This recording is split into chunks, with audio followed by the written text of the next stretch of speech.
What it do? Welcome back to After the Snap. I'm your host, Tasha Pierce. It's Sunday.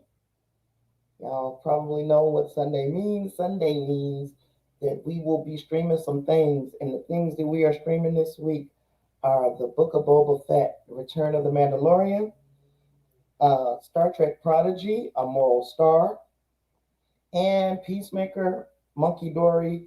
That's hoping that everybody is caught up on Peacemaker. If not, I'm going to abandon the idea of, of covering Peacemaker.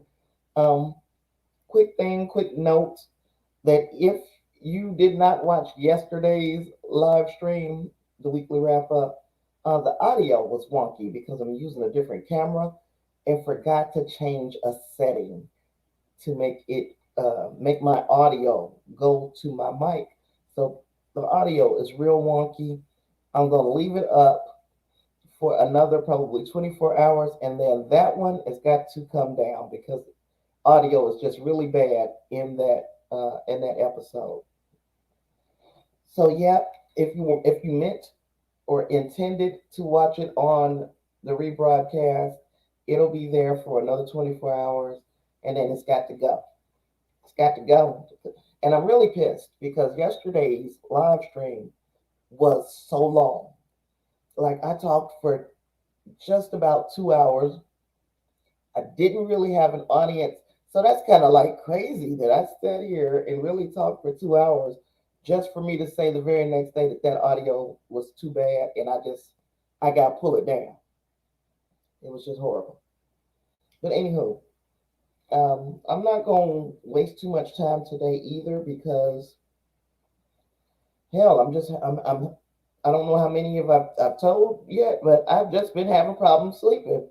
So this is another one of those days where I just didn't get a lot of sleep, and it's affecting me today. Like I really feel like shit. Hey there, Lysandra.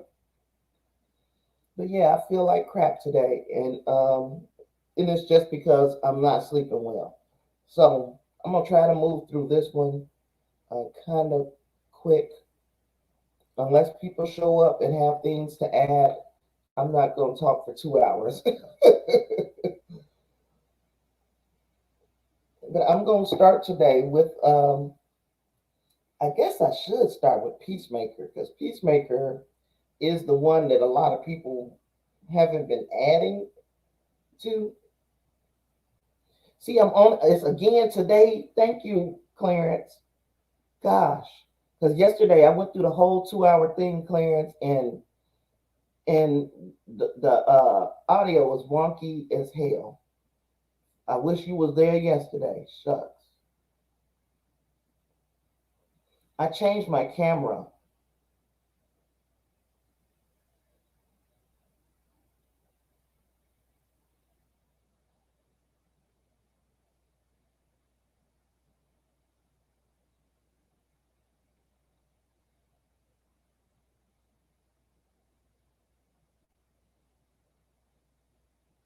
Does it still sound wonky, Clarence? Gosh, I really.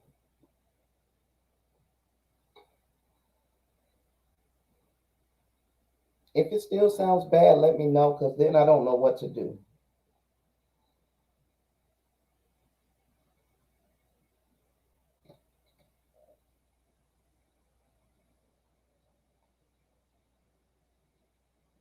Oh, thank you. Thank you, Clarence.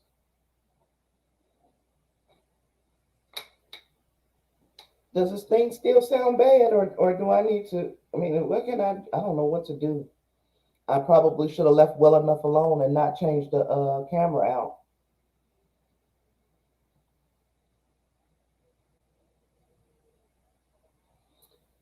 Okay, well, we're gonna work with what we got today, and then I'll do some tinkering um tomorrow maybe. Maybe yeah. I hope this thing. Yeah, I don't know why. Because I listened to yesterday's broadcast and it sounded real background, so I'm gonna pull that one down because it sounds so bad. But anywho, we can start with Return of the Mandalorian. Now, this is a Boba Fett episode. Was it strange to anybody else that we didn't see Boba Fett in this episode? Because I was like, okay, I think I changed it. You so right. Give me a minute. Let me fix that. Shucks.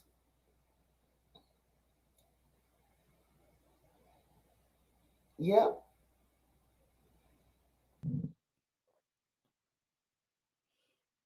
So hopefully that makes a difference. Thank you, Clarence, because Lord, I think I couldn't figure out what I did differently the last time. That's what it was. Thank you.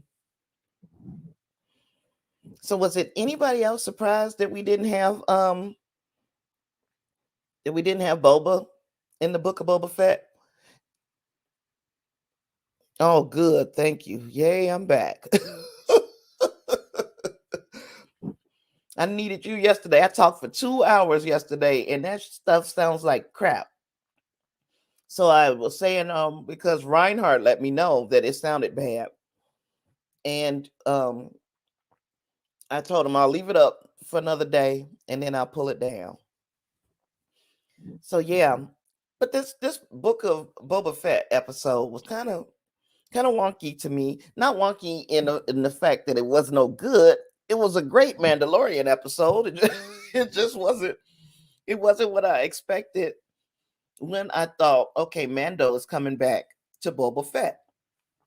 But then also, I'm thinking, was this a Boba Fett episode? Do you think, if you've watched it, do you think that this was an episode that was recorded for the Mandalorian and that they used for Boba Fett?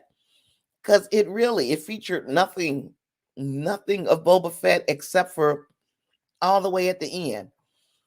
Um, so yeah, I would like to know what people think about that if you've watched the Book of Boba. So we start and we hear this, and we see this.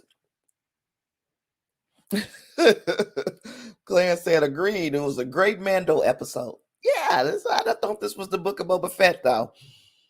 So we enter this butcher shop, and I'm gonna tell you, and Lysandra is my freaking witness. I thought that I was doing screenshots of all of these shows, and I spent hours doing it, and all of them came up black. But I did find some screenshots for Prodigy. I don't have any screenshots for the others because today was a bad day, like I said. Clarence says they may have planned it later because I think they increased the episode number by one. They sure did. They sure did because I was 100% sure that it was only supposed to be 6 episodes. And you're right. We got an extra episode here. So, yeah, this is possibly could have started off saying this is going to be the Mandalorian. Maybe should it have been a Mandalorian season 3 episode 1? Or was this something that does it look like it was ever planned for Boba Fett? Because it just don't look like it to me. So anywho, we go to this butcher shop. We see these, and I'm pretty sure if somebody was in here, one of these species people would tell me what species that was in that butcher shop. But we're in this butcher shop. We see them working. It was a mighty familiar looking butcher shop. It looks like any butcher shop that you would see anywhere. But of course, we know that once Mando shows up, because spoiler alert, he shows up. Once he shows up, we know that there has to be a back room. We know that something is going on somewhere that's bringing him there. But anyhow, we see beneath the Lysandra, what do we call them? Them curtains that they have. We used to put up in the coolers to keep the air in. Those plastic sheets. But anywho, they had some of those up, and I forgot what we called them. And I worked in food forever. You would think this would be second nature to me. But we see a silhouette behind that curtain. And at first, just initially, I was like, okay, Boba is showing up. But then we hear that familiar whistle, and we know that that means we are getting Mando. And then he comes striding in, and I'm like, okay, somebody in trouble. And that somebody is Cabo Baiz. I think that's how we say in his name. He's the bounty. Mando is there to pick him up. And this guy is trying to gaslight Mando into believing that he's not who he's there for. But Mando's like, look, I know it's you. He puts the little device on the table that brings up the digital photo of this guy, and it is definitely him because we can see from the piercings this is the same dude. Because honestly, without the piercings, I'd have been like, all of y'all coming in. I would have been like every police officer with every black dude in America, because I'd have been like, all of y'all coming in, because I can't tell y'all apart. But this dude had these distinctive piercings. He like, oh yeah, you coming, and I could bring you in warm, or I could bring you in cold. So he gave him this options. Dude says, you ain't gonna bring me in at all because you're outnumbered. And then we see a fight. Whew, and the fight. And the fight was probably the best action to me that we have seen in this series thus far. Mando still has the dark saber, although he is wielding it rather clumsily.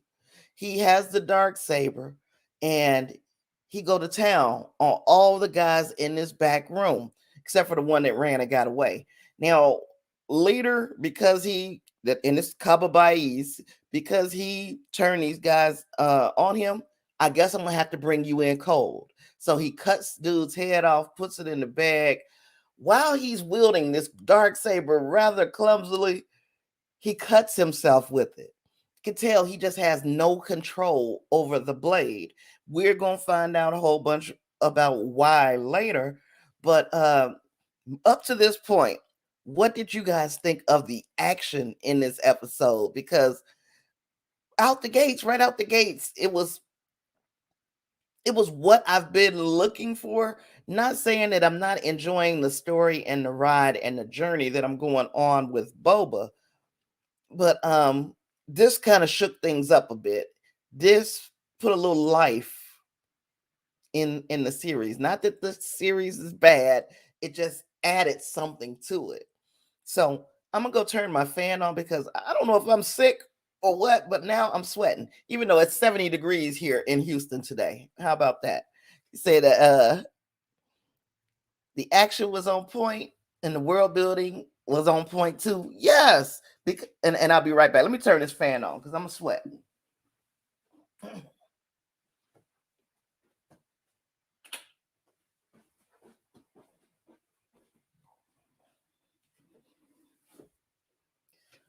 Ooh. Okay, so we see Mando. Um, we see Mando go into, or yeah, he's coming out of the back room. He tells the other people in this butcher shop that look, I don't have any quarrel with you. I'm gonna let y'all leave because if you don't want to fight, I'm not trying to fight. I just came here for this. Your boss is dead. I got his head in the bag. I came here for this. I just want to go. So they let him leave because money talks, BS walks, and they found out it was some money back there, and they went in the back room to gather up the money. So anywho, let me see. Now we go in, and I don't know where they were. What was this restaurant they were at, where all these people were sitting at the table, and that is who he was turning the bounty over to. Now I can remember seeing, okay, he got in this elevator. It looks like a world built around a star. I read someplace that it was probably a Dyson sphere, which I hear so much about in other sci-fi, to include Star Trek. But this was my first time actually understanding the concept of this world built and using a star to power it.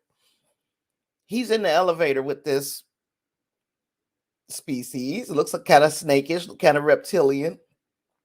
And it seemed I almost thought we were gonna get a scene like we had in Captain America, the Winter Soldier.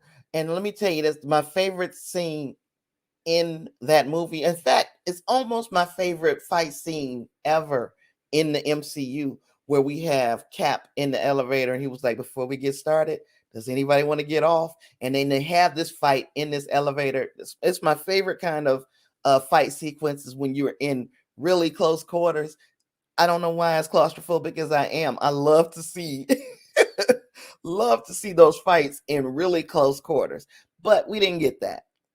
I think what we got was seeing Mando try to maintain his composure and keep himself held together because his leg was in a lot of pain, but he didn't want anybody else to be able to see that his leg was in pain.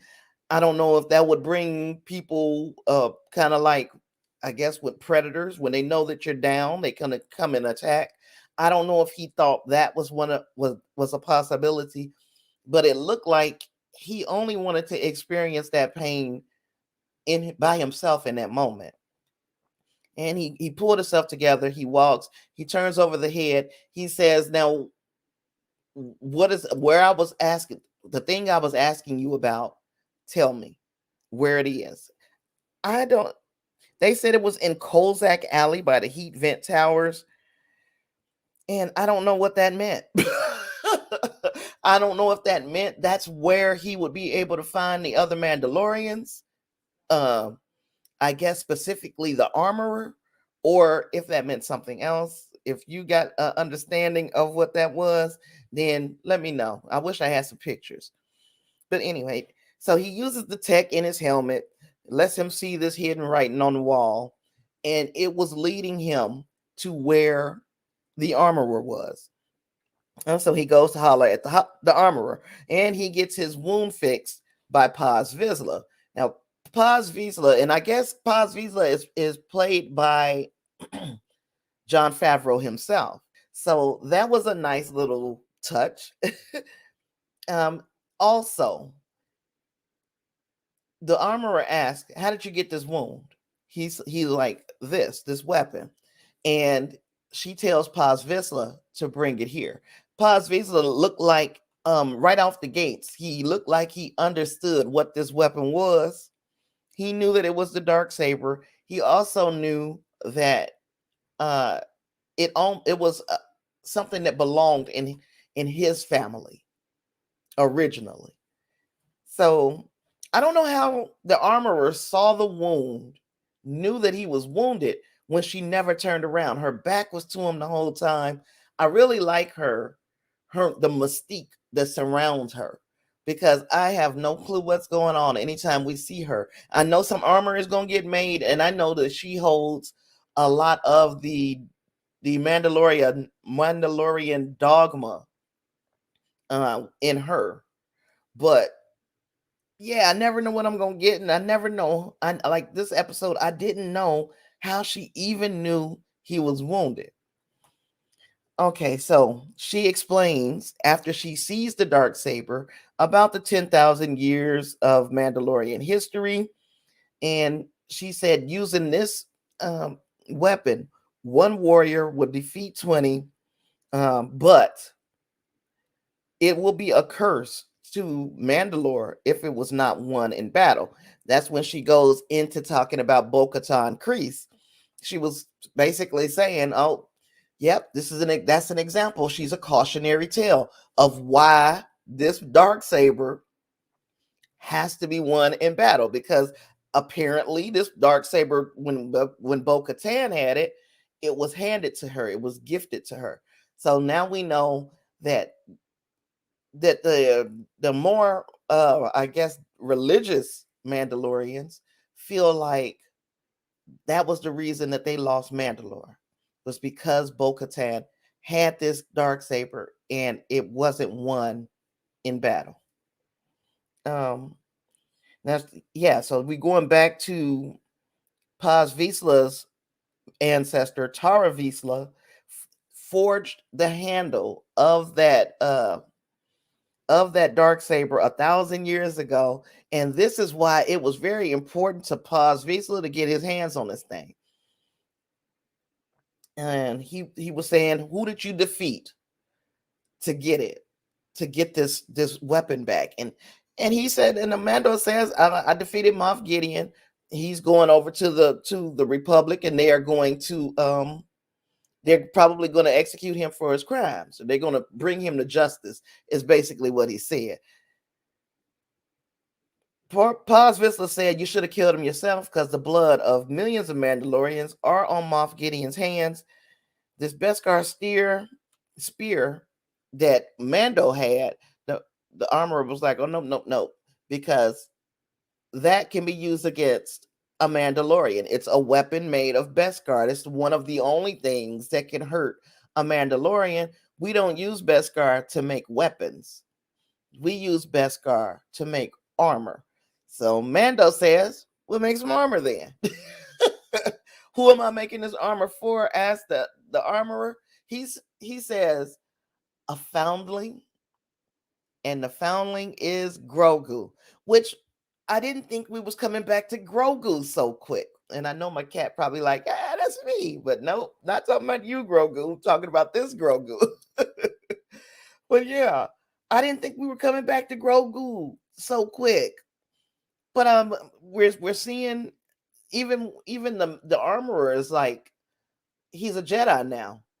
And Jedi are taught to not to leave attachments behind, which is the exact opposite of what Mando and the Mandalorians believe. They believe in loyalty and solidarity. So my question is, and I know I've talked a long time, my question is, do we think that there's going to come a point when Grogu has to make a choice? Because these choices and decisions have been made for him. We're moving him around like he's just a commodity, and he's gone to the Jedi because obviously that's where you belong. But it wasn't asked of Grogu who you want to stay with. Do you want to remain with Mando and become a Mandalorian like him, or do you want to go with Luke and become a Jedi because you have the Force? Will Grogu be another Force wielding Mandalorian? That's my question. As we move into Mandalorian season 3, hopefully we get an answer to that, especially now that we know that Grogu is, if there's a very good possibility we're going to see him again. Then we got flashbacks to Mandalore as the armorer is telling the story about the night of 1,000 tears, and we saw the droids. Well, actually, first we saw the bombing of Mandalore, and then we saw the droids come to finish the job. It really was a cool thing. It really did look good. I do want more of that story. I know plenty of people know the entire story of what happened with Mandalore. I like to see the live action version, because let me tell you, I went and I looked at the kind of required watching for Clone Wars, and I still even that list was like, oh God, it's so much. I am gonna get into it, but goodness gracious, it is just so intimidating. Then the armorer is trying to assist Din Djarin in handling the dark saber. She's telling him that he's fighting against the blade and you'll never win. We see him struggling. The longer he fights, the heavier it gets. He said it himself. Because he's fighting against the blade, and like a Jedi, he needs to kind of become one with the blade. It can't be controlled by his mere strength or with a distracted mind. And when he's distracted, he definitely is having a hard time controlling the blade. Now, Paz Vizsla at this point say, well, maybe you ain't the person that's supposed to have this blade. Maybe it's supposed to be with somebody else. And then we get this good old-fashioned Western type showdown, except we gonna do it like a sword fight. So I thought that was good. Din Djarin had the blade. Paz Vizsla had his little knife, and he. Oh, hey Angus, you said there's not that much about the Night of a Thousand Tears that's been detailed. Uh, Sabine Wren was part of it, and that's covered in Rebels. They raised them stupid in House Vizsla. Oh well, he was like, today I'm getting back. I guess what he feels like is his birthright. This Darksaber. He challenges Mando. I'd never seen this little shield thing before, I'm pretty sure. And I was looking for you earlier, Angus, because I was talking about the species that was in the elevator with Din Djarin. I don't know what that species is. But Paz has this shield. And then we see the fight. Boom. Of course. And I mean, this is me skating over the fact that Paz Vizsla actually does get his hands on the Darksaber, but just like Din Djarin, he's fighting against the blade because he has no more control over it than Mando does. In fact, Din Djarin has more control over the blade than Paz Vizsla. Yeah, Paz Vizsla was about to lose his head, literally. And the armorer says stop. But then I don't know what point this thing made or gosh, slow down, Tasha, and say what you mean. I don't know what the point of the question was when she said, has either of you ever taken off your helmet? And Paz Vizsla says, no. He says it right away. Din Djarin thought about it, and I don't know if he was thinking about lying, but I don't know if he felt like she already knows the truth, so I might as well tell the truth. He said, I have. Paz Vizsla says, well, leave, apostate. And the armorer was like, yeah, pretty much. Yeah, you gotta go, G. you know, you have to redeem yourself in the living waters beneath the mines of Mandalore. Now, Din Djarin said, well, that's all been destroyed. And she was like, this is the way, only way. So now we see him leaving. And then a big question of mine, and this is like a question rhetorical probably, is because the rules surrounding handling this Darksaber is so similar to the Jedi. And because it seems like both of these, Jedi and the Mandalorians, these are just religious beliefs that are surrounding I guess where they came from or how they believe is a religion. It's more dogma. Is it really that? Are they all on similar paths? Or they're all on different paths, but on the same road? If you understand what I'm saying.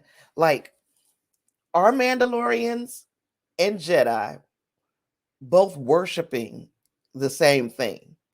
It's just different paths to the same destination.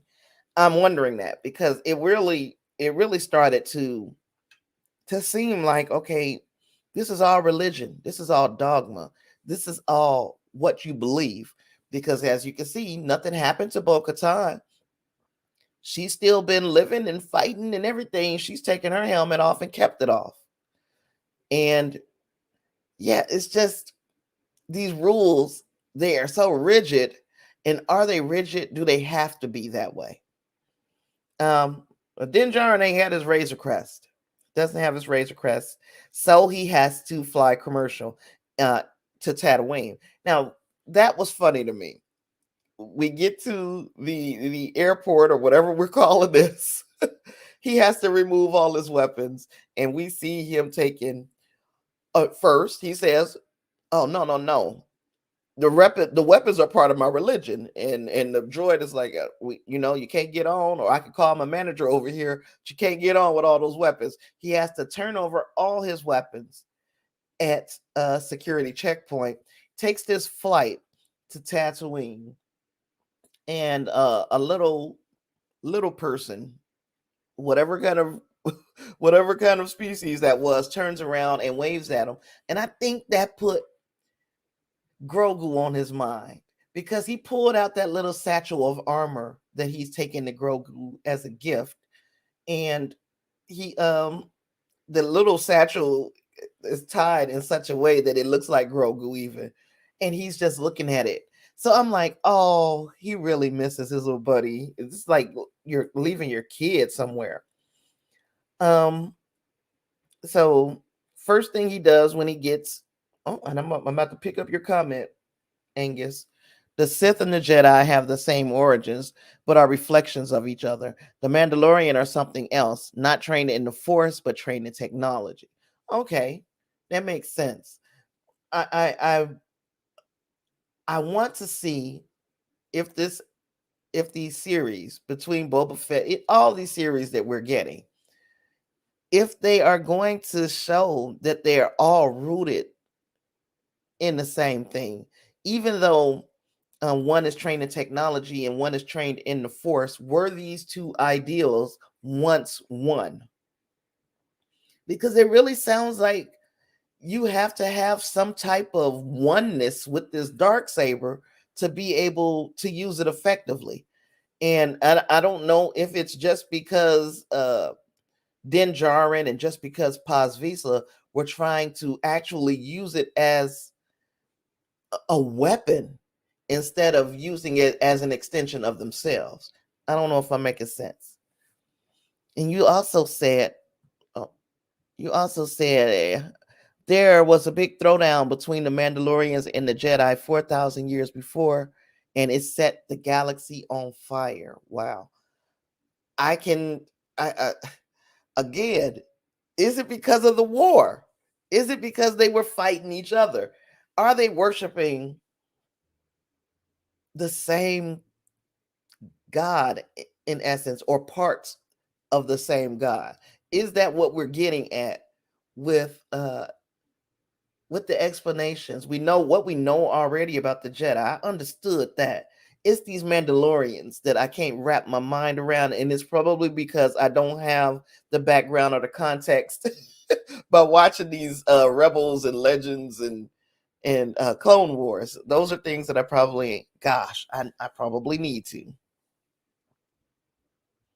You said a Jedi Knight trained Sabine Wren in the use of the dark saber. Well, that that's something to think about too. That's interesting, especially when they said like one of the greatest Mandalorians was one that was also force sensitive. He was a Mandalorian who was force sensitive. Is that the one we're talking about, Angus? As we go on, though, while I'm waiting on Angus here, Mando gets to Tatooine and he visits Pelimoto and Mos Eisley. Lots of techno babble. He's there because he believes that she has a Razor Crest for him. She does not. But she did put together one hell of a little what was it? And I have it written down. Shucks. I thought I had it written down. Um, whatever this Tari Vizsla was the only Jedi Mandalorian, and that was 1,000 years ago. So that's the one. Okay. I'm gonna keep these little nuggets in my mind as we move forward in this series. We ain't got but 2 episodes left, right? So as we move forward in the series, I'm gonna keep these nuggets in my mind. That Tari Vizsla the Paz Vizsla relative was mentioned, name dropped, and also that part of his legacy was explained a little bit in this episode. So now I'm a little familiar with him. Oh, okay. So the traditional Mandalorians seek battle to improve themselves, and they see Jedi as worthy opponents. I wonder how that's going. You know what? I always got another question. I wonder how it's going to work out, um, especially with Mando Dinjarin trying to get back to Grogu, who apparently is being trained in the Force, but we never see him again. And that is like the way that the way that this series is set up is between Return of the Jedi and before the last, what do you call it, the sequel trilogy. We never see Grogu again. So whatever happened to him? So now the question is, what path did Grogu take in this in the sequel trilogy? Yeah, I said the same thing, Angus. Yeah, he could. He could. But again, we've never seen him again. We've never seen him after, like, would he have shown up somewhere else? I know that this is something that we're kind of shoehorning into an existing franchise of movies, but this is the way they wanted it. This is the way. So did we have Grogu introduced after Return of the Jedi, but before the sequel trilogy, to never see, and we'll never see him again? Oh, well, then that makes sense. You said they were time travel in Rebels that wipes out episodes 7, 8, and 9. You know what? I need to get on Rebels, because that's going to give me an understanding of we can how we can fit Grogu in our current understanding of this franchise. That's something to think about. Oh, I really okay. You say you think we are moving toward Jedi Academy with young Ben Solo and Grogu. Now, didn't young Ben Solo kill a whole bunch of people at the Academy? I really hope. I hope Grogu wasn't there. But I think that this sixth sense that Din Djarin is having, that he needs to check on Grogu, is probably what's going to be like, okay, I'm going to transfer my son out of your school, basically. And hopefully that was before the tragedy. Or if he goes there and Grogu is deceased. You say, yeah, you think we're going to see that play out, Clarence? Well, shoot, that's interesting. Those are some things I'm gonna keep in the back of my noggin. Interesting, especially that Jedi Academy thing, because then it would almost, I guess, it would almost inform us as to why Luke is like, I'm not training no more Jedi's. The ones that he's trained, things have not turned out quite right. If let's say if Grogu, or if what happened with Ben Solo, if he's worried that this same type of thing would happen with Grogu, I I'm interested in seeing it. Angus, you sound like you're interested in seeing that as well. We're gonna wait and see. We got this legendary test flight from Mando as he was flying this new speeder, whatever it is that Pelimoto put together, and he gets pulled over by one of the same New Republic pilots from the Mandalorian, same dude, except he's got a new partner, and partner is the dude that played Luke Skywalker, or he was kind of like the stand-in for Luke Skywalker at the end of season 2 of The Mandalorian. So it was a nice little tie back. Dude continues to work in the franchise, and that's what's up. So then he goes back to Pelimoto. He's like, this right here is Wizard. And she is like, I told you. And by the way, one of your friends came by looking for you, but I got rid of her. He like, I ain't got no friends. Friend who? And who was it? But Fennec Shan. And she was like, I got a job for you. And she tosses him a huge bag of credits. And she was like, it's not really for me, it's for my boss. He was like, Boba. And she was like, yeah. He's like, your money's no good here. I'm gonna do this one on the house because Boba is my boy. And here is where the thing ends. This was the greatest episode of The Mandalorian. Just dropped dead in the middle of the book of Boba Fett. And because, I mean, if I have to say standalone episode, how it moves the story, it doesn't move the Boba Fett story. It moves the Mandalorian and Grogu story. On that front, I give it a 5 because I truly enjoyed learning a little bit more about the Mandalorians.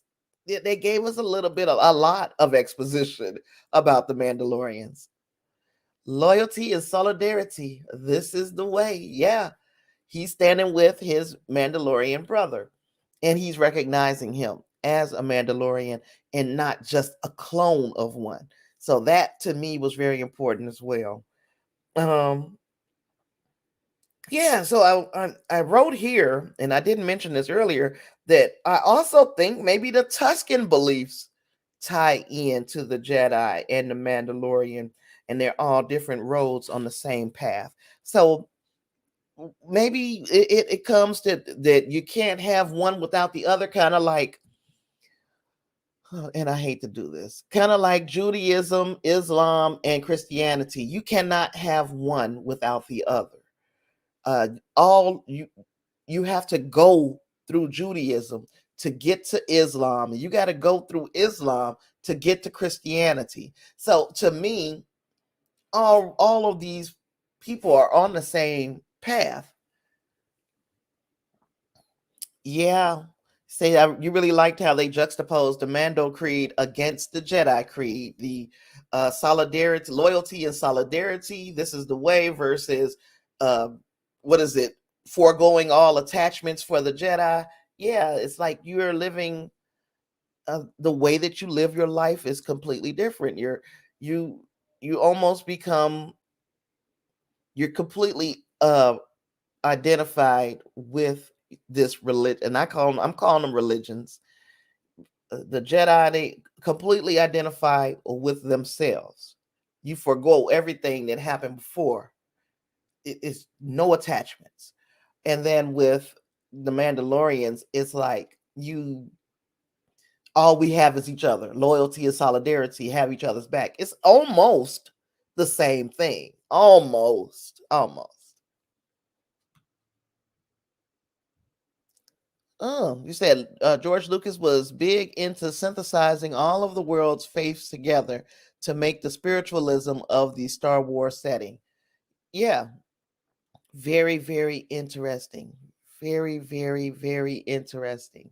I'm really thinking that uh that we're going to get far more into the spiritualism of these different sects, the Tuscans, the Jedi. Well, we got a lot of the Tuscan, uh, the Tuscan, the Jedi, and the Mandalorian. So that's it. That's all. And I guess I pretty much know what your thoughts are. But if you got anything else to add, this was a pretty good discussion. It gave me a little bit more insight on what's going on with the Mandalorian, the Anjari. Let me put my glasses on. You said, Claire says the Force. It's an energy field created by all living things. It surrounds us and penetrates us. It binds the galaxy together. So it's universal, is it? And Angus says both start off as foundlings. The Jedi find force sensitive children and invite them into the order via their parents, of course. And we've seen how Din Djarin was taken in. Yeah, it is very interesting. Foundling thing, common, another common word. The force definition. I'm writing this down because eventually I feel like these things are going to come back up. So I'm writing down what our thoughts were today. So yeah. And then you say there are planets that have stronger and weaker ambient background strengths in the force. And that's what excuse me. That's what makes things a little different to me, is that we are talking interplanetary. And our little simple shit that we got here is just all comprised to one planet, where like, if there were life on another planet, would they believe in Jesus, for instance? And to me, in my opinion, and of course I could very well be wrong, but in my opinion, no. they wouldn't. But this seems to transcend even you're not just your planet, but your galaxy. The force seems to transcend it all. It is. And it kind of made me think about the Tuscans. Like, there has to be, they don't call it the force, but there has to be something that is fueling the spiritualism of the Tuscans, even, and the similarities that it has with the other uh the other sects that we know about, the Mandalorians and the Jedi. We could do this all day, as far as as far as this discussing, like, kind of the dogma behind these religions, or these belief systems. uh it would be a very interesting thing to talk about, and then when I don't have anything else to talk about.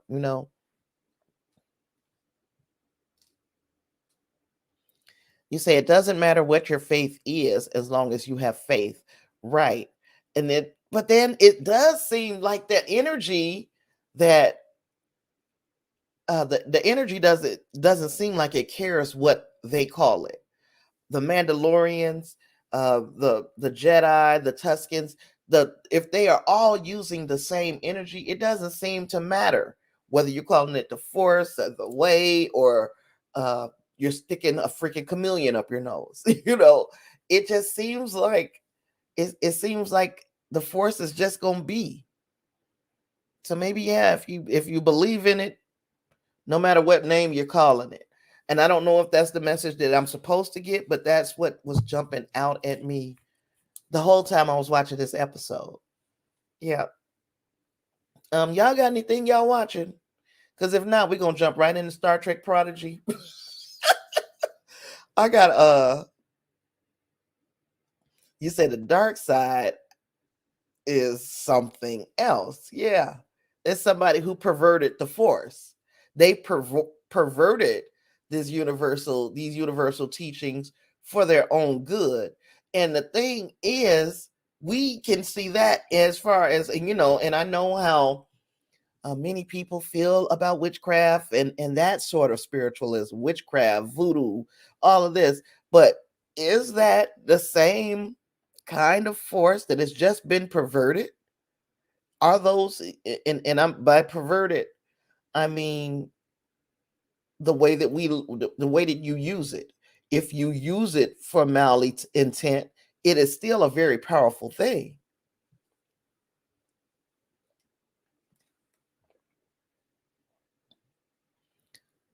You said Qui-Gon Jinn had some thoughts on the living force. Well, I would like to see him some more too. So yeah, hopefully we get him in Obi-Wan Kenobi. are we going to go that route with Obi-Wan? You said you could go on for hours about your musings on this setting. Hours, days. I probably could do hours. I don't have, but you know what? Because I'm the type of person who feeds on what somebody else says. You say something, I've got a question. Yeah, we could probably do this for months. I could probably keep you busy for months because if the more that I learn about it, the more questions I have, and I guess I've always been that way. I guess I've always been that way. Um, uh-oh, I did that wrong.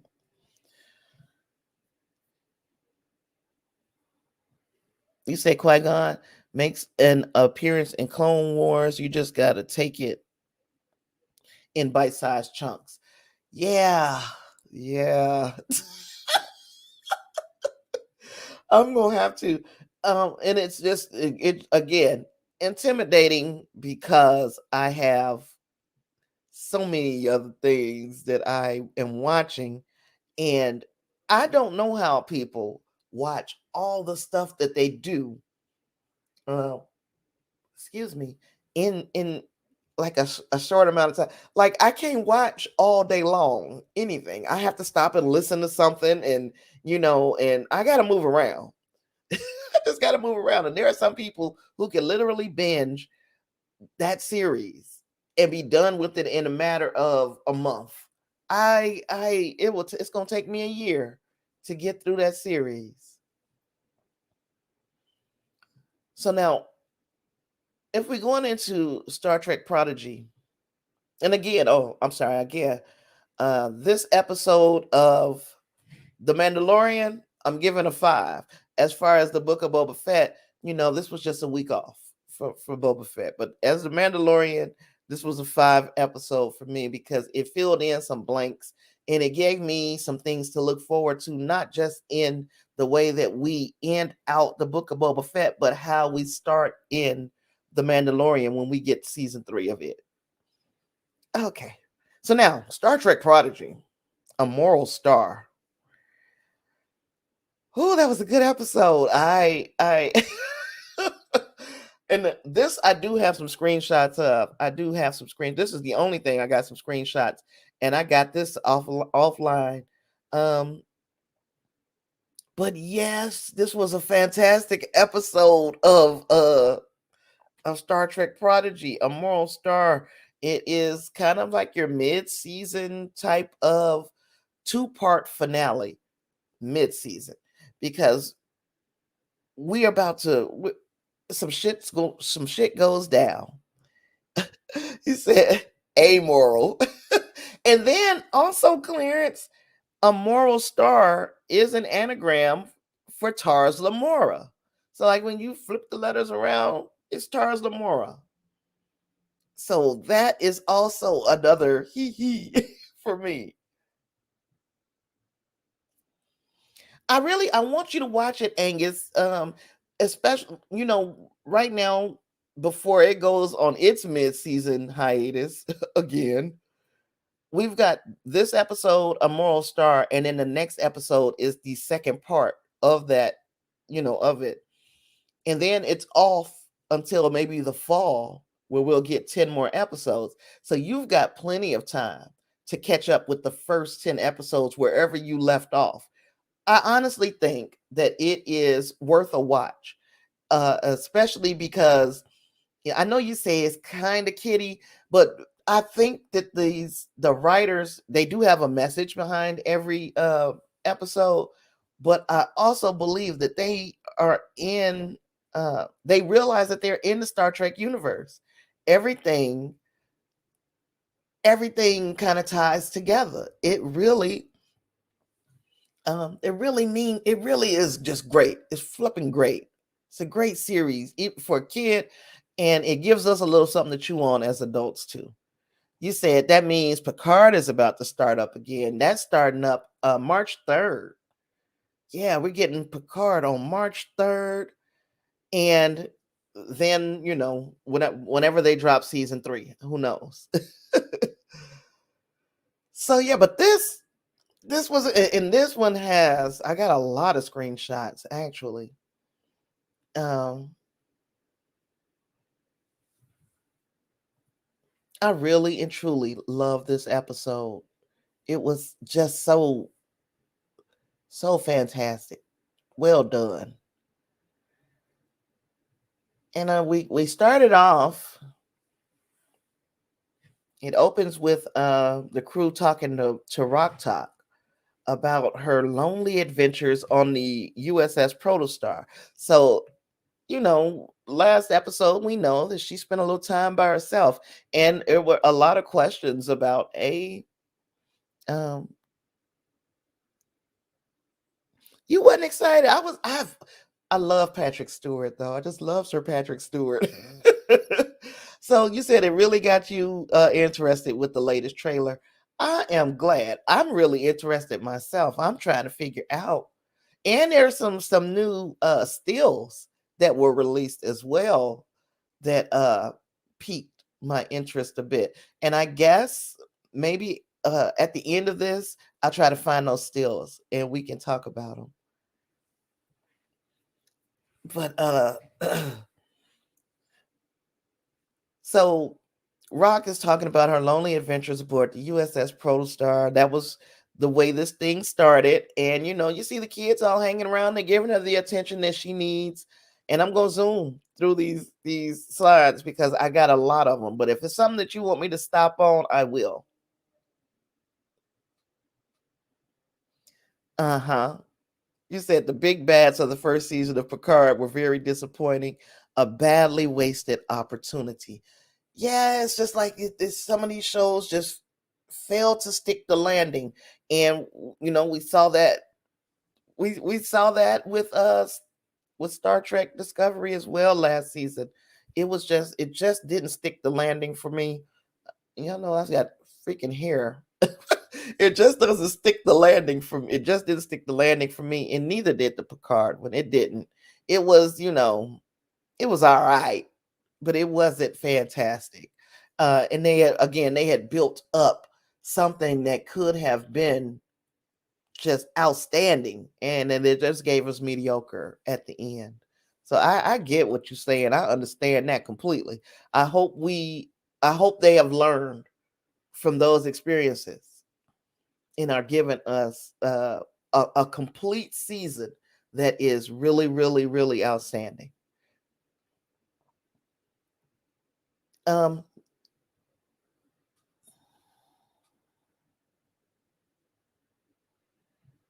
so imagine the big bad saying this: "We heard your signal, but the gate closed on us, so we came here on our own to see what's what."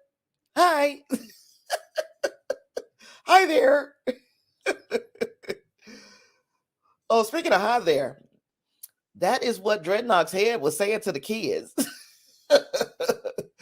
Dreadnought's head, that robot that was dismantled and was ejected out of the ship. Um, they have found pieces of it, and they were like, "Oh gosh, it's hard to believe this guy got here on our ship." And then this thing starts emitting a signal, and the signal is from this fella here, the diviner. The diviner says, "Hey." First of all, he greets his daughter. "Oh, my progeny, I miss you so. Come back to me." Then he was like, "And the rest of you release this ship, or I'm gonna kill everybody on the asteroid. The unwanted, yeah, I'm gonna kill them all. So you can either release the ship, or that their blood is gonna be on your hands, basically." So the kids, and of course, this had to be super creepy for the kids, but even creepier for Gwen, because the last time she saw her father, he was leaving her to die on that planet because he chose the ship over her.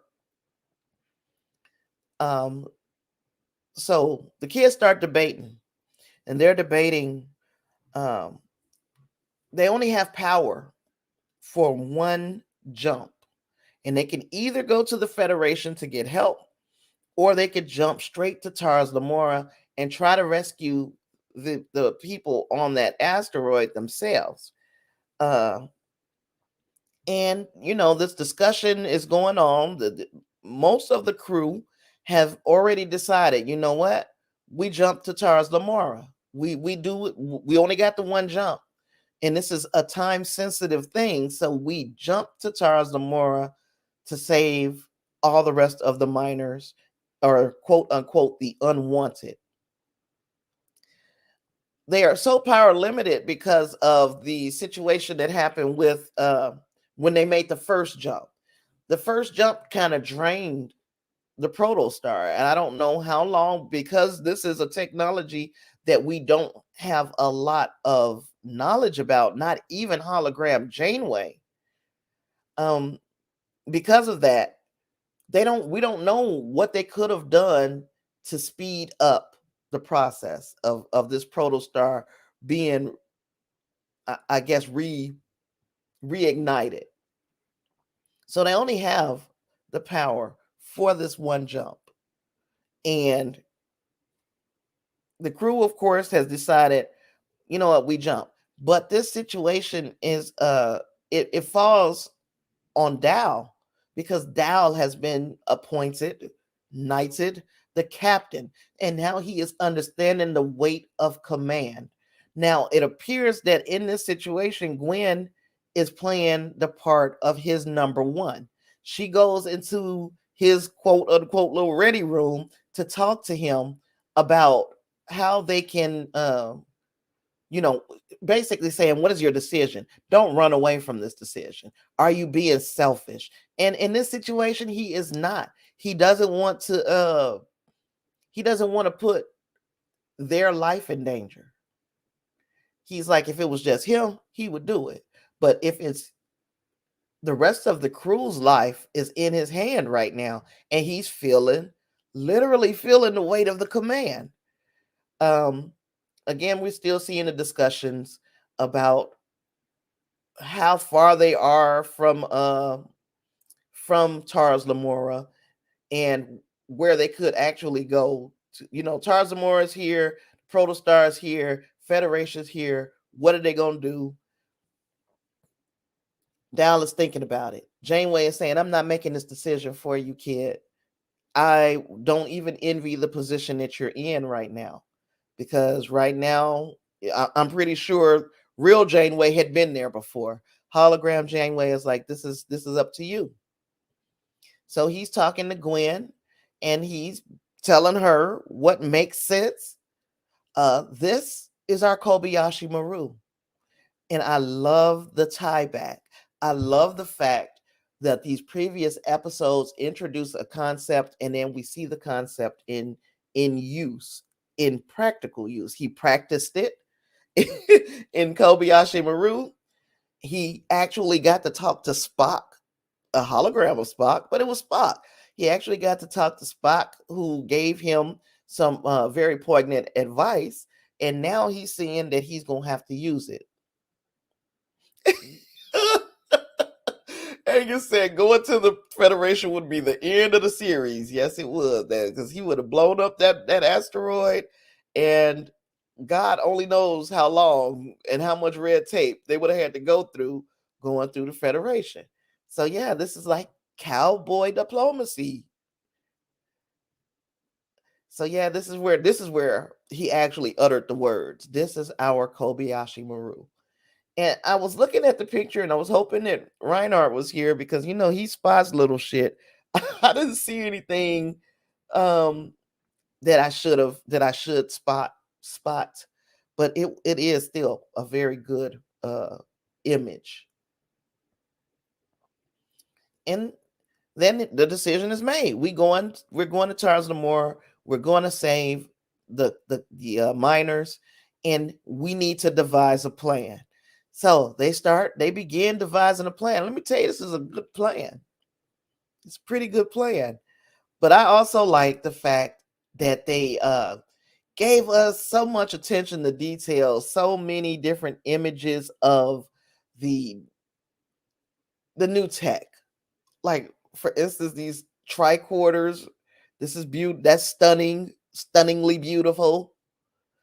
Then we have them again. You could tell that they are working, and they are working around the clock, because you can see just by how tired Gwen is over here in the corner. I'll make myself a little smaller so you guys might can see a little better. But yeah, and then Janeway is rubbing off on them because they're drinking coffee just like their mentor. And I don't know if kids and coffee kind of go together, but it is what it is.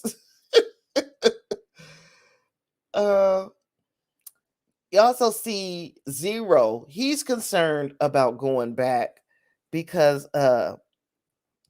he doesn't want to be used as a weapon again. Said the diviner was using him as a weapon. This is not what he wants. So, he's a little concerned. And also, we looking at Murph.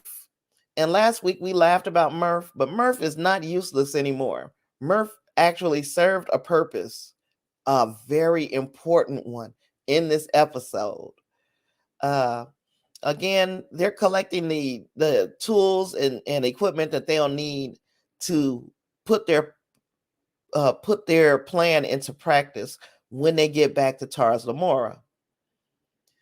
And then they put on the uniforms. And let me tell you, a little tear came to my eye. I literally teared up, and I'm not playing. I literally teared up when I saw them all dressed in their Starfleet uniforms. And then Janeway even switched her uniform to match what they were wearing. I thought that was so cool. There are people who were saying, how many damn uniforms does Starfleet have? Because this is supposed to be in 23, 78, 2383, 2383, I think. And this is during a time where we had already seen some very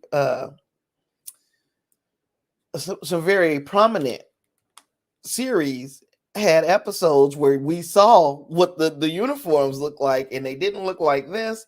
I don't know what that means, but these writers have paid such close attention to detail that I would not be shocked if it meant something. So now we're on the bridge. We getting ready to jump. We got the captain. We got the protostar. Remember that now. Remember that image. And of course, the ship is beautiful and is ready. And Dow says his catchphrase, and his catchphrase is go fast. So when it's time to jump, he says, go fast. I thought that was cute. And it does. It goes really fast. Yeah, there's something going on, Angus. The protostar is far too advanced for the series setting, the year that we're in. Yes. Oh, you said they may have been cadet uniforms. Yeah, that is a possibility. He stole they go fast from Ricky Bobby. Ricky Bobby.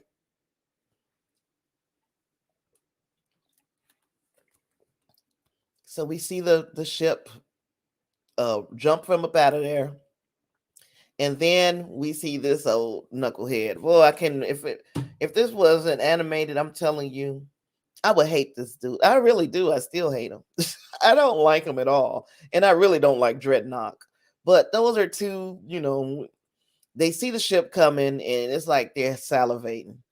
They know that, okay, these kids have come, and now we are about to do some dastardly shit to them.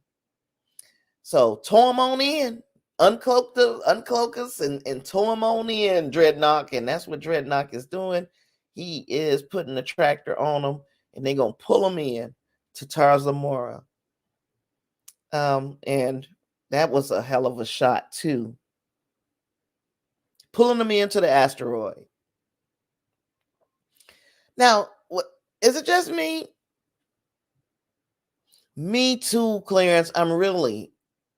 This is the thing that is like the question that is top of mind for me, besides this Cation and why I had completely forgot about her, because I did. But yeah, I want to know, what about this ship is their salvation? Do they worship this star? What is it? What is it? Um, and then, didn't pay attention to it on the first watch, but of course I watched this thing more than once because I really like these episodes.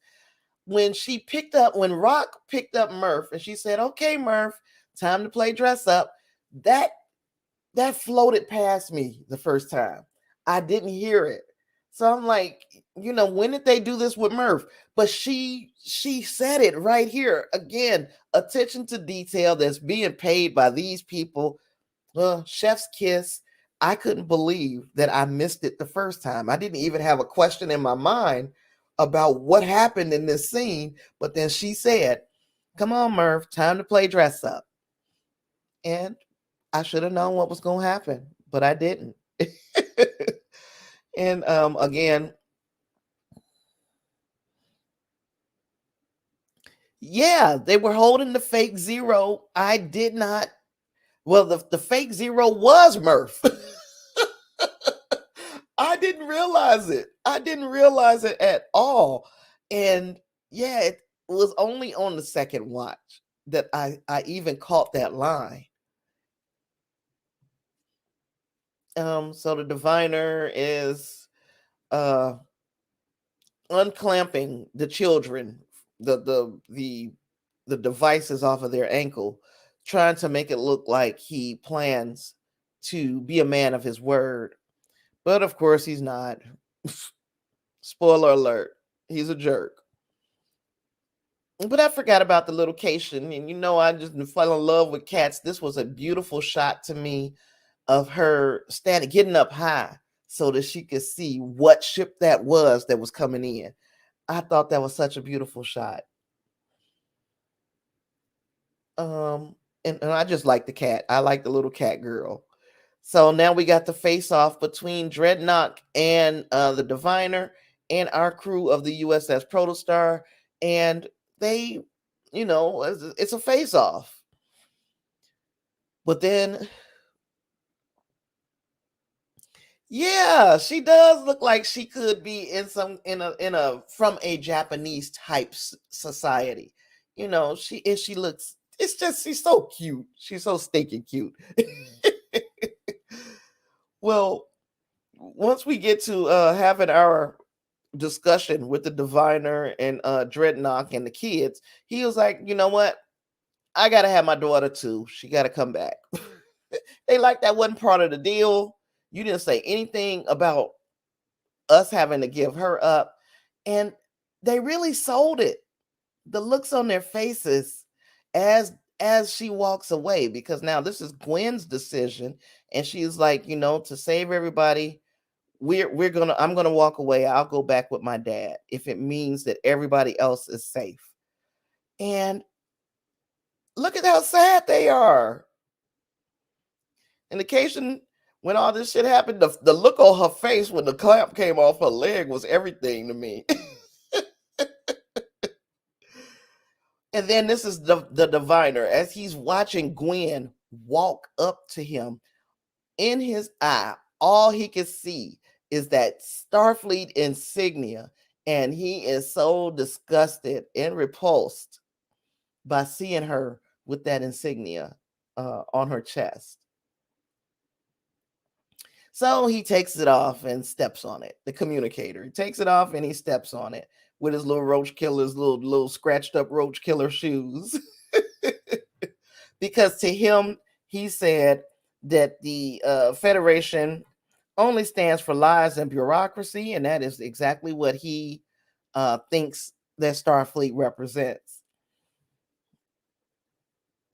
Now we see him; he's on the ship.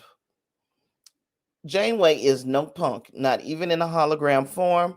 She basically tell him, "You do not belong here. You don't deserve to sit here. You erased me," and she was going off on them. She was letting them have it until Dreadnought overrode her system. Now I'm wondering to myself, the kids thought of so much and they thought of damn near everything else. Did they think to protect Janeway? Did they think to encrypt her program so that she couldn't be overridden? And is this just an act on hologram Janeway's behalf? Because when she went dark, she went dark. she really uh she really changed. And she became that old robotic a true evil hologram. I guess this is like the closest we're going to get to seeing the mirror type Janeway situation, huh? Except for in that new video game I guess they're coming out with, right? Yeah. But now Gwen is trying to get to her father and is like, what are this wasn't part of the plan, because he's about to destroy the generator that powers Tars Lamora. He is basically gonna make these kids, he gave them a ship. He was like, I didn't tell them I was gonna give them their lot and let them leave with their lives. So again, he's double crossed. Yeah, Clarence, I agree. It could be an act. Dreadnought has already erased her once. And Angus said the mirror universe is a source of endless fascination. Yeah, and at some point, I mean, this is, I guess, with Janeway here, this is us seeing what dark Janeway would be like.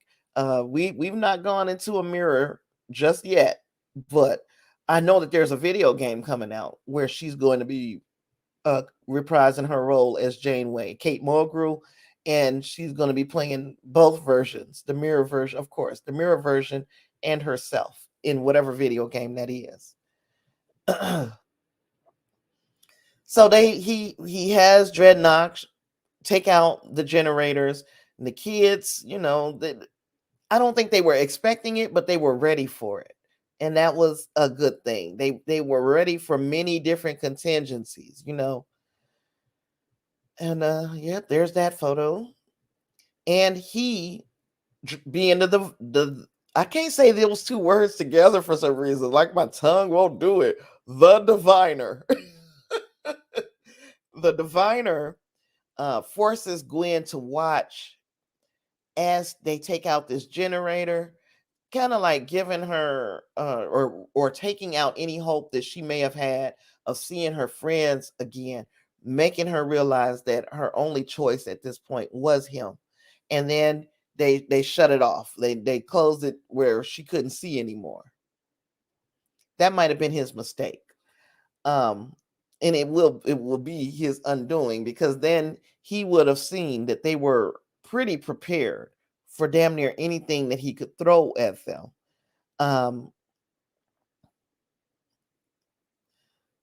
Then here we are. Dreadnought is getting prepared to, get the ship started and pull on out. And in the meantime, while he's doing that, Gwen and the diviner, gosh, I guess I got to say it like that so my mouth will do it. She's trying to figure out what he meant when he said, I haven't told you everything, because he did say that to her on the planet. We got to tell her everything. She was like, well, what's everything? What's everything? Why is this ship so important? Why was you prepared to leave me and take the ship? He said, this ship is not just a ship. It is our salvation. And that is what Clarence was talking about. I want to know what he means by that. It is our salvation.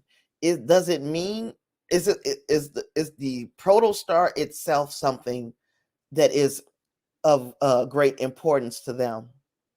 And I mean by that, I mean the star that's inside the ship powering it. Or is this the only way that they can save their species? Because it's obvious some time travel has gone on in this show.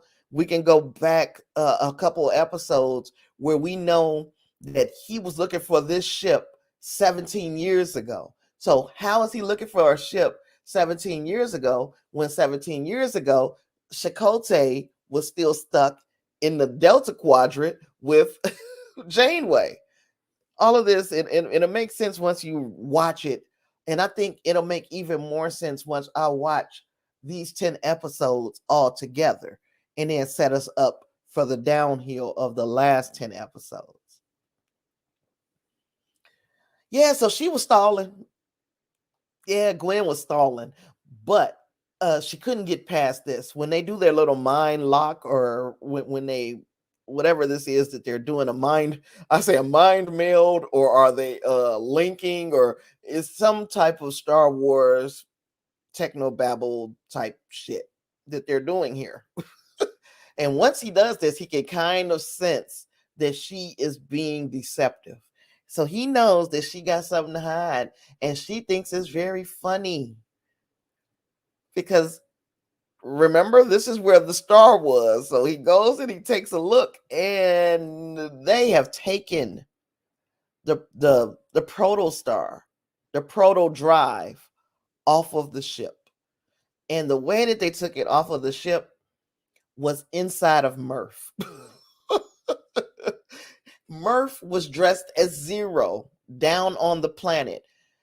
And again, watching the episode, you would have heard them say, get the cargo transporter ready.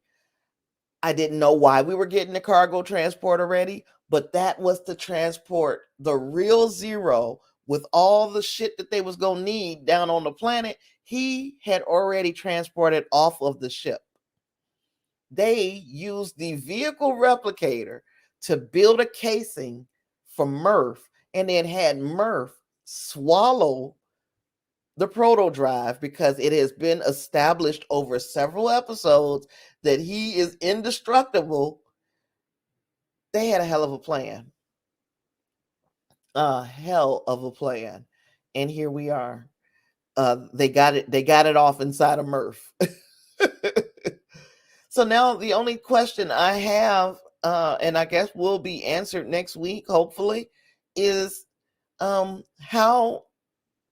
are they going to save the miners? They've got the Rev 12 ship. Right now there's no gravity because the generator has been taken out. They know that the what do you call it? When a generator, the backup power is not going to last forever. They know they only have a matter of hours to get all those people off of this asteroid before they lose even the artificial, not gravity. We've already lost that, but I think they can bring that back. But they're going to lose life support. So there will be no way that it can live on this asteroid in just a matter of hours. That is our dilemma at this point. And what's going to happen now that the diviner knows that he can't go nowhere, that they fooled him? He got the ship, but he don't have everything he wants. What's going to happen next? I'm excited to see.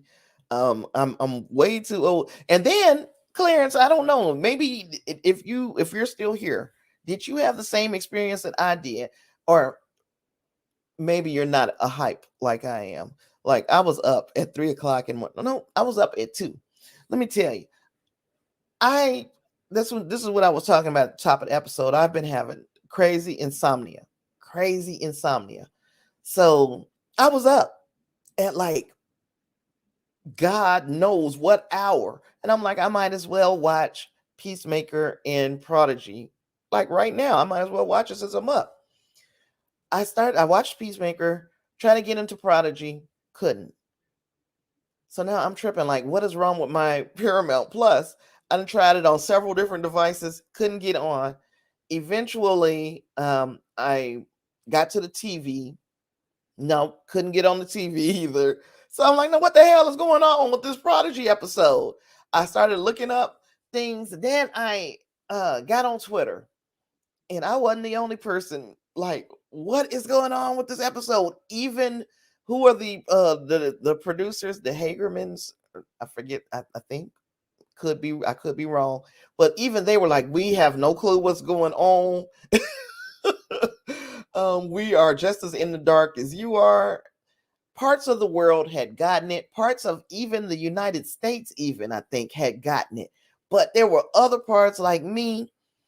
It it dropped like super late. By that time, I had fallen asleep. But when I woke up, at least I could watch it. But yeah, Clarence. So it was you too. It wasn't just me. But yeah. So hopefully that doesn't happen again. But at least now, I can say that I would be a little ready for it. But I'm really ready to see how this thing ends. I'm super interested in how they get off this rock. I'm really interested in how this Cation is going to play into the series, because now that they put her back on my mind, I'm like, why? They have to have put her here for a reason. She's going to become important. So um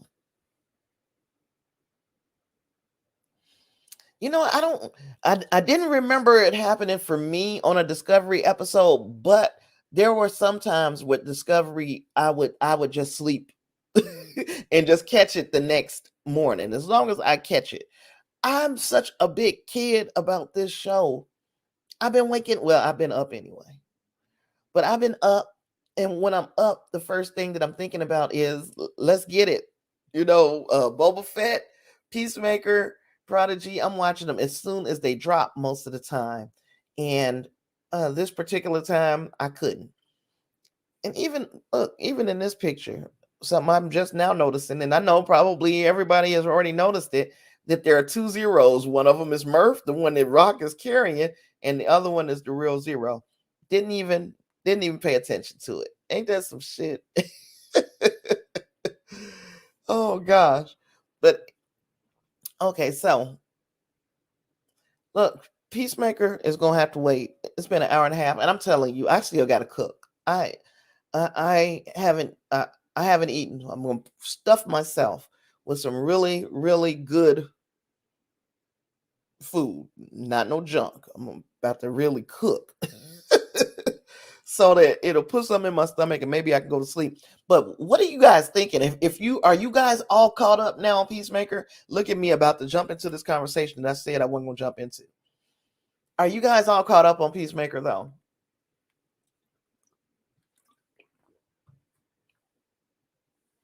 Because if you are, oh, and with this episode of Prodigy, I am not going to rate it because it's half of an episode. Even though the half that I've seen so far has been fantastic, I want to wait to see the second part of this episode before I give a rating to it. Um, he got the butterfly stoned. Yes, he did, and it was so fucking funny. Oh, you not caught up, Clarence? We might just recap Peacemaker at the end, or we could just briefly talk. But again, this was a great episode. Um, it was a great episode. Lysandra said, "What am I cooking? I'm either gonna do these black eyed peas, or I'm gonna do some pinto beans and some greens and some cornbread, some pork chops, and that's it. But I'm gonna eat that so it will stick to me, and then I'm gonna go to sleep." You say you don't mind getting spoiled, Clarence? Man, are we looking at, and this is something this will be our one to grow on. uh is it are we getting set up for Gorilla Grodd? Are we getting set up for Grodd? Because in the last episode, we saw that the gorilla had escaped the zoo, and it was just a news blurb on the TV. But then this week we were introduced to the gorilla. Of course, this gorilla, spoiler alert, was slaughtered. Oh gosh, yeah, this gorilla was slaughtered. But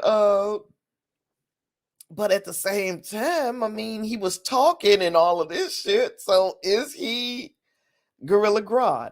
And because there are little trickles of rumors that there will be a season 2, and that there will also be another spinoff.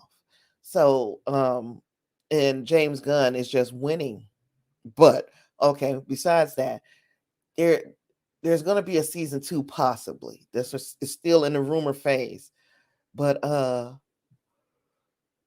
uh, uh, are they setting us up for Gorilla Grodd to be the antagonist in the next season? I know this season we got the butterflies. That's pretty much enough. We got the butterflies. We got Peacemaker's punk ass daddy, and we got yeah, that's enough, right? We didn't need one more thing.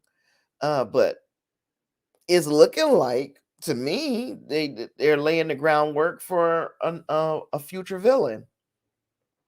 Let me see what I had here. Run right through it. That butterfly that Cena, not Cena, Lord have mercy, that Peacemaker captured. He's feeding it. He's treating it as a pet, and he was so sad looking at the beginning of this episode. He was just very sad. Now at the same time, we see Leota Adebayo, whose name, the chick whose name I couldn't think of last week, Waller's daughter.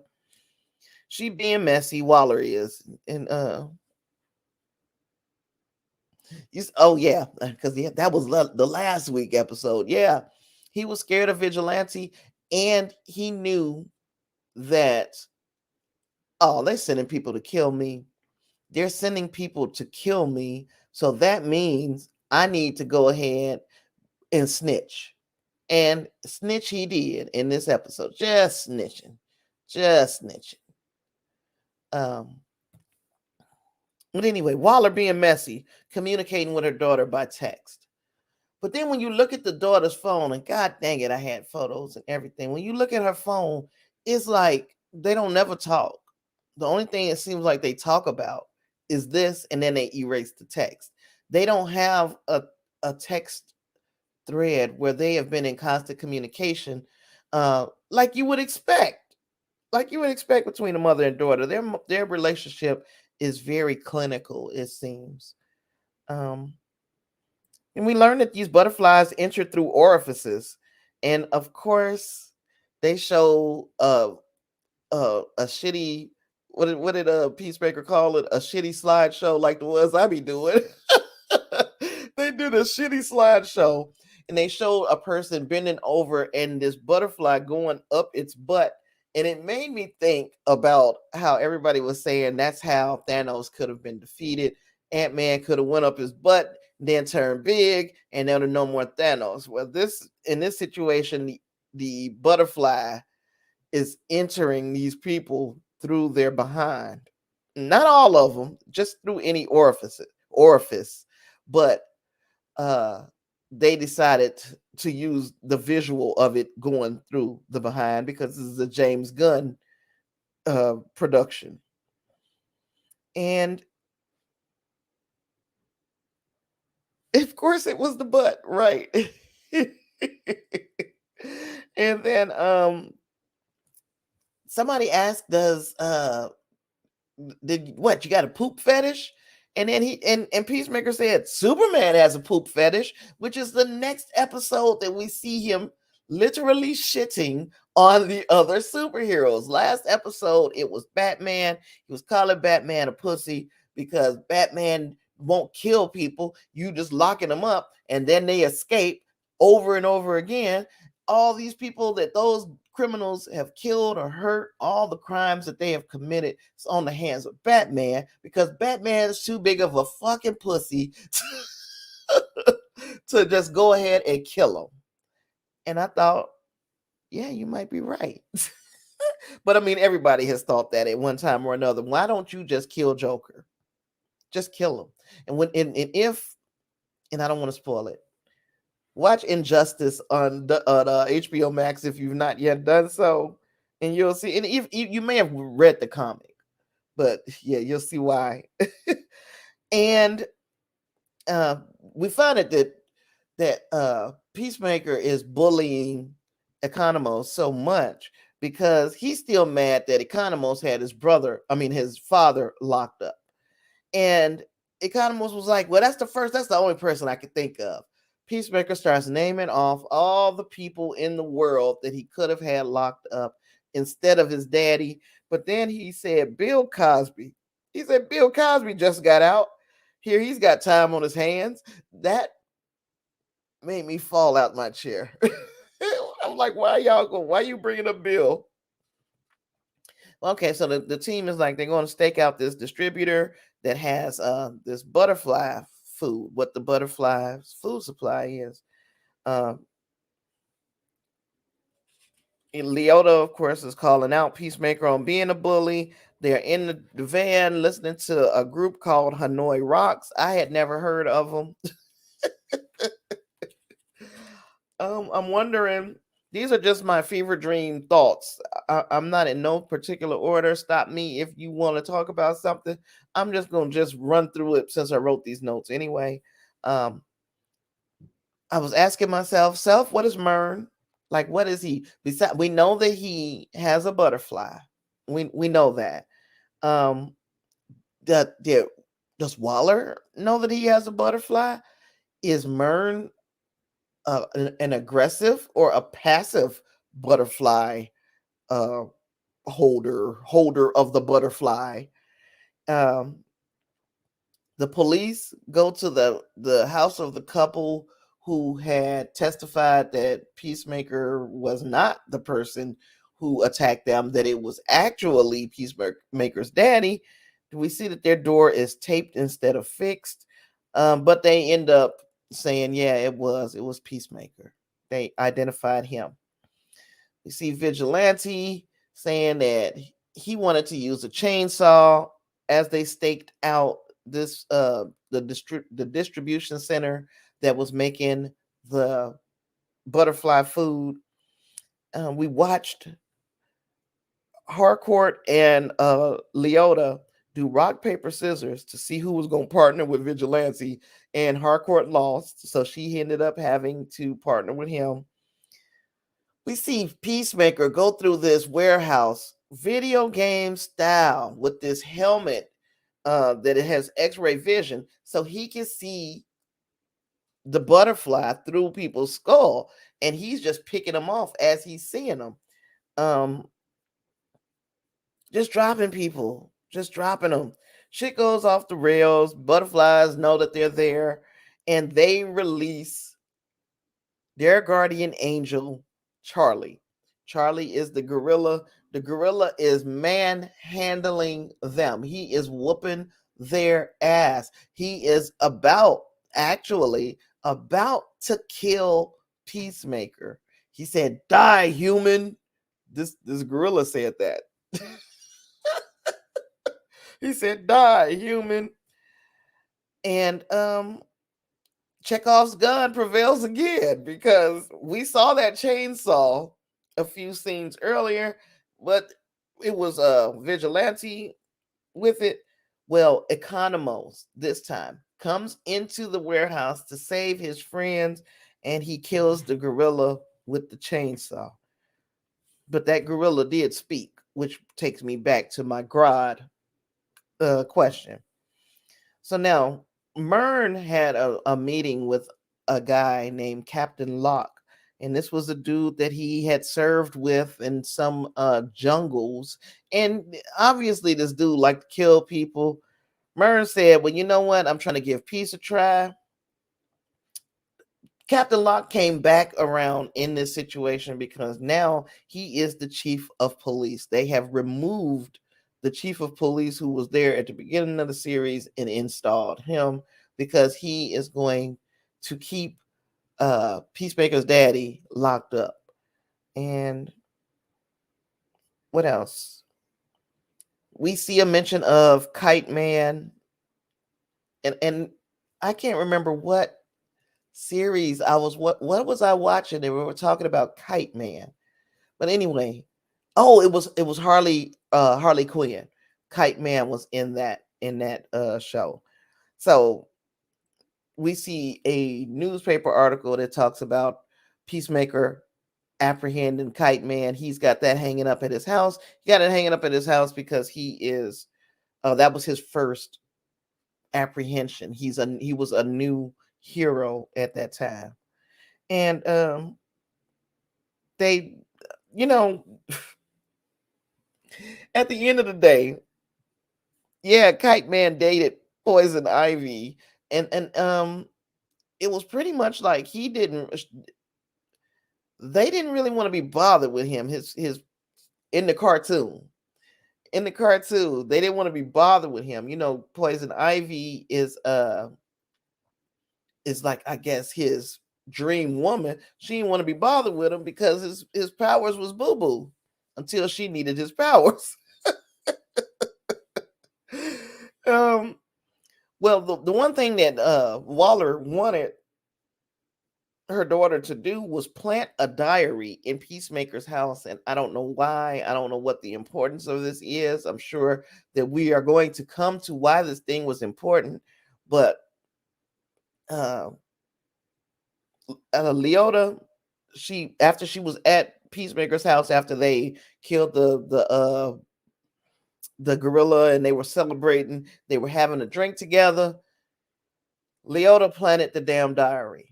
Then she went back to where Mern was, and she was like, yeah, I can't sleep. She's sitting there talking to him. He's in one room, she's in another. Then she looks over and sees that Peacemaker left his helmet, the X-ray vision helmet. So of course, curiosity kills the cat. Might kill a little bit more than that, because she puts the helmet on and then she experimenting with it. So now she's looking all out the window. She's seeing people walking their dogs, and she's looking at herself, and she's seeing that she can see clean through everything down to her bones. She turns and says, hey, Mern, you should see this. And she looks at him and sees the damn butterfly. She takes that helmet off and tries to make a run for it. Mern chases her down and throws her to the ground, and we the last thing we see is her doing this. So I don't know how that's gonna end. I don't think they're gonna kill Leota. I hope not. But I honestly believe that anybody is expendable besides Peacemaker. He's the only person who has to live through this season.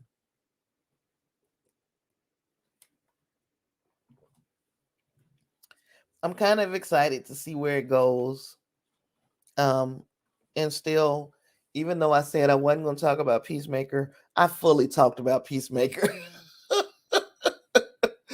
and I've almost been on here for 2 hours, and I'm so sleepy. And I haven't even. I'm about to go cook. I'm pretty sure you guys wanted to know all that. Join me here again. I don't know what I'm doing this week. I'm trying to get myself back on a regular sleep schedule, and it is so hard because my body it's all effed up.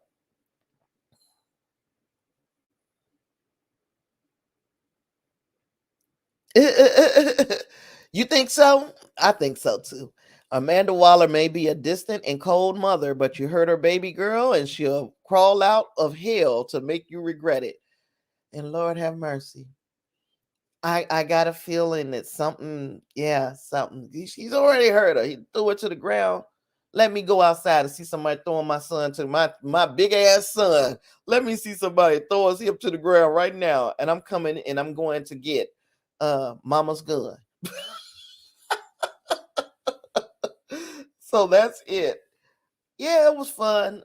You guys, it's always fun chatting with you and putting these ideas in the air, especially the one the Star Wars conversation.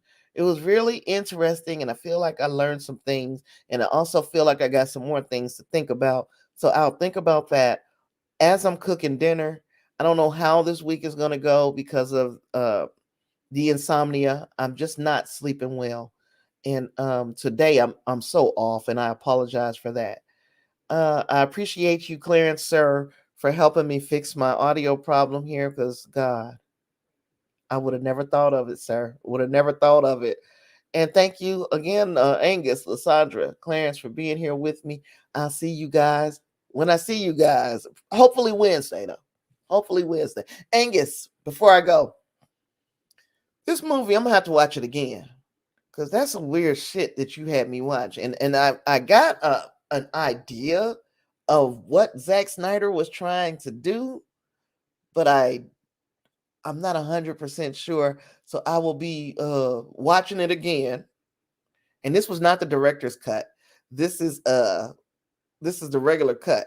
So I'll be watching it again so that I can get this review out for Sucker Punch. With all that being said, I don't have anything else. I'll talk to you guys later. Miss ya. See you later. Bye.